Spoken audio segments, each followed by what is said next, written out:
Hi friends आम ए under आज तरकारी करुचु चलन देखा अंडा तरकारी कौ भाया हो घर उपाय चुली काठ चुली अंडा तरकारी।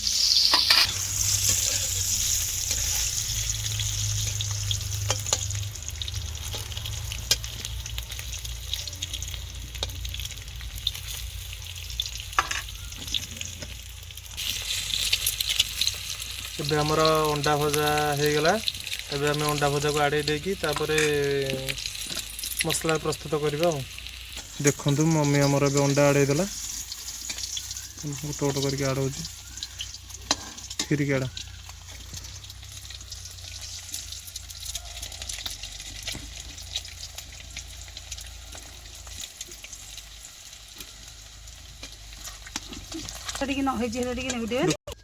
ढाली देल केते तेल दिहला 25 ग्राम खंड हम पांच देखंतु चीनी किछि पकेले कलर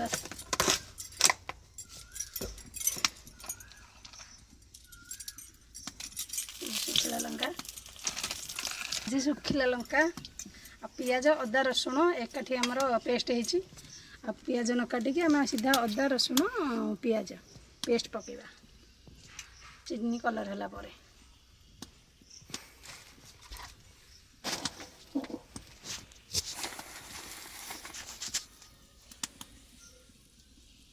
जब कलर हो गला मम्मी चीनी पका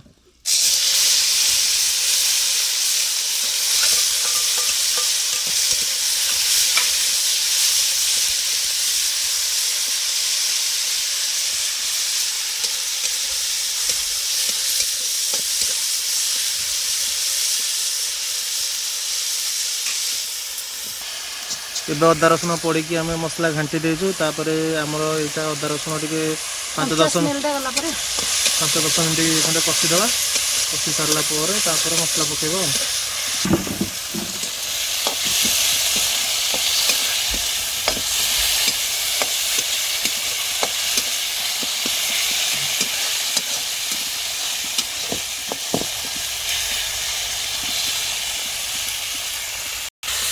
देखो सांग मैंने मसला प्रस्तुत हो गला।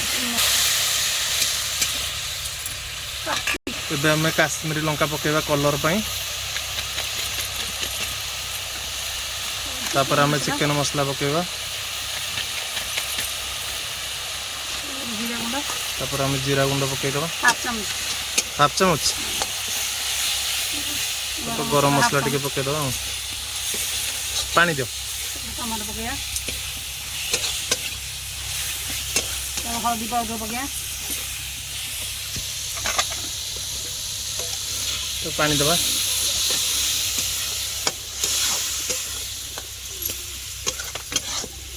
स्वाद अनुसार लुण कौन कहलु स्वाद अनुसार लुण पका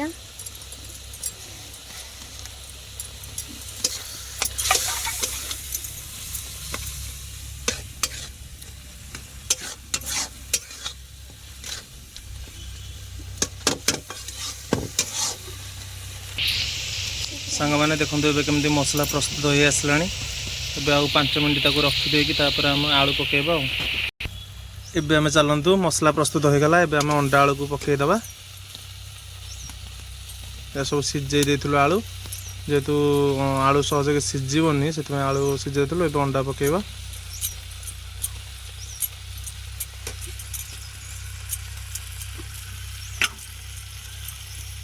तापर हम ताको घंटी दबा।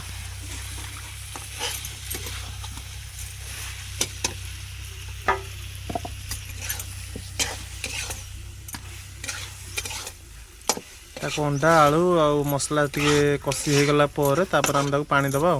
चलन ताको 10 मिनट छाड़ दबा। एबे देखंतु ताको टी मसला रदिगा।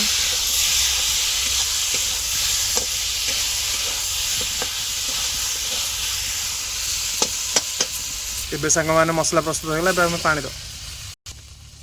एबे पानी हमें दे देले। चलन तो पानी देकी हम ताको छाड़ दबा। एबे हमर फुट आसला जाए अपेक्षा करबो। एबे देखंतु एबे तरकारी फुट एबे हमर पळे आसलानी। ताको 5-10 मिनट रखिकी ताको गरम मसला पकई दबा। ଏବେ ଆମର ଅଣ୍ଡା ତରକାରୀ ପ୍ରସ୍ତୁତ ହୋଇଗଲା। ଆମେ ତ ଲାଷ୍ଟକୁ ଏବେ ମିଟ୍ ମସଲା ଟିକେ ପକାଇଦେବା ବାସ୍ନା ଆସିବା ପାଇଁ। ଆଉ ତାପରେ ଆମେ ଗରମ ମସଲା ପକାଇଦେବା। ଗରମ ମସଲା ପକାଇଦେବା, ତାକୁ ଟିକେ ଘାଣ୍ଟି ଦେବା।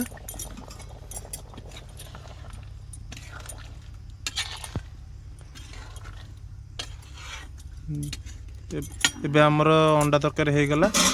ଆପଣ ଏଇ ରେସିପିଟା ଦେଖିବେ। ଯଦି ଆପଣଙ୍କୁ ଏଇ ରେସିପି ଭଲ ଲାଗିବ, ଅଣ୍ଡା ତରକାରୀ ରେସିପି ଆପଣଙ୍କୁ ଯଦି ଭଲ ଲାଗିବ, ତାହେଲେ ଆପଣ କମେଣ୍ଟରେ ନିହାତି ମତାମତ ଜଣାଇବେ। ରହୁଛି, ଜୟ ଜଗନ୍ନାଥ।